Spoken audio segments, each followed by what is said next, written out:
good dad. Dalton. Renee.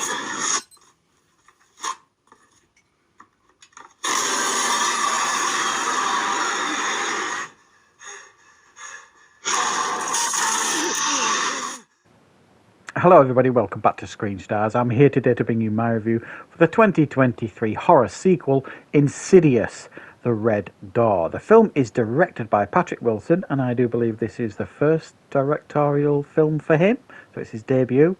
And he also, of course, stars in the film, as well as Ty Simpkins, Rose Byrne and Sinclair Daniel. Now the film focuses on the Lambert family again. If you remember, the Lambert family was the family that the first two Insidious films focused on.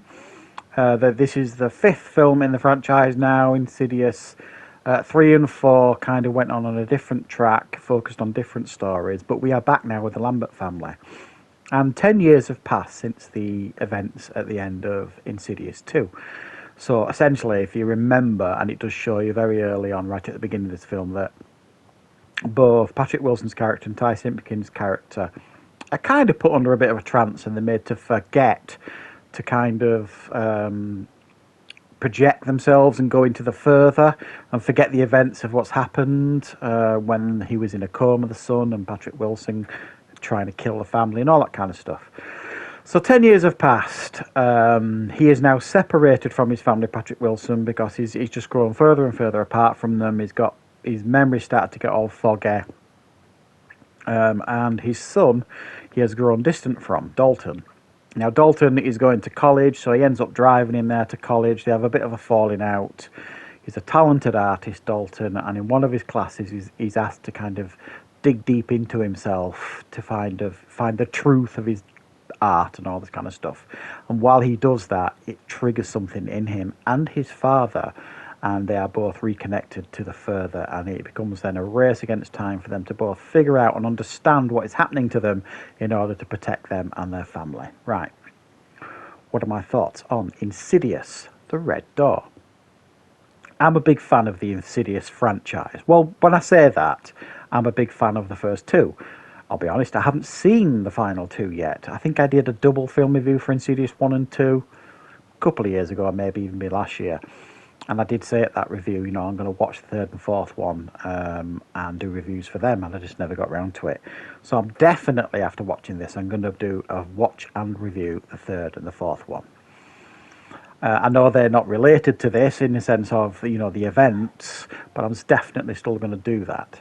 Now, I have to say I was quite impressed with this film, especially when you consider that this is Patrick Wilson's directorial debut. At least I think it is for sure. He obviously understands the franchise. He understands horror very well. You know, he's been in these films. He's been in the Conjuring films. You know, he's got a good grasp, I think, of horror, and he has obviously perfected his craft of acting and probably learnt quite a lot from some of the most talented horror directors around over the last 15, 20 years. So I would say this is a solid first outing for Patrick Wilson. There are some genuinely impressive scares in this film. Now, the Insidious films have always been quite famous for their intense jump scares. The first one especially has got some of the best, most intense and memorable jump scares of any horror film that I can remember. And this also has a handful of those as well in this film. But what it also does, I think, really well, this film, is it focuses on the characters really well, and I think Patrick Wilson has crafted that really well. I mean, there are some missteps here and there. There are some moments when Dalton's at college where he goes to a party and stuff, and it feels a bit awkward. You know, it's almost like they don't know whether to present some of those people at the party as stereotypes or comedy characters, and it feels a little bit unbalanced and off-putting.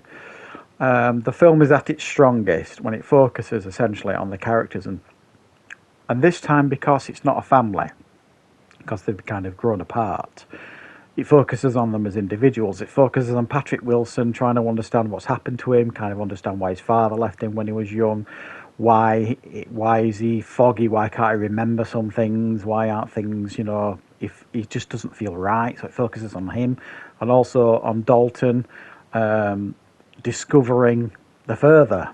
And he's developing friendship with a girl he's met, Chris, at college. And then the race then at the end to kind of figure out what's going on and how they can kind of come to terms with their abilities once again, and how they can keep the family safe.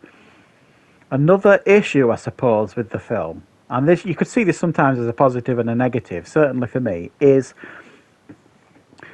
for the majority of this film, the characters are playing catch up with us. We know what these characters have been through in the first two films. We've watched the films, we know them, what happened.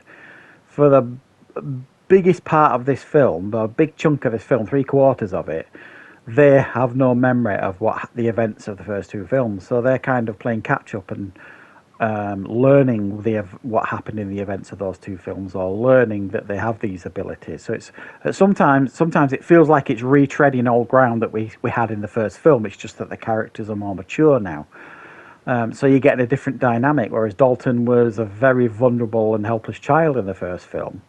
In this one, he's older, maturer, he's at college, so it doesn't feel as vulnerable.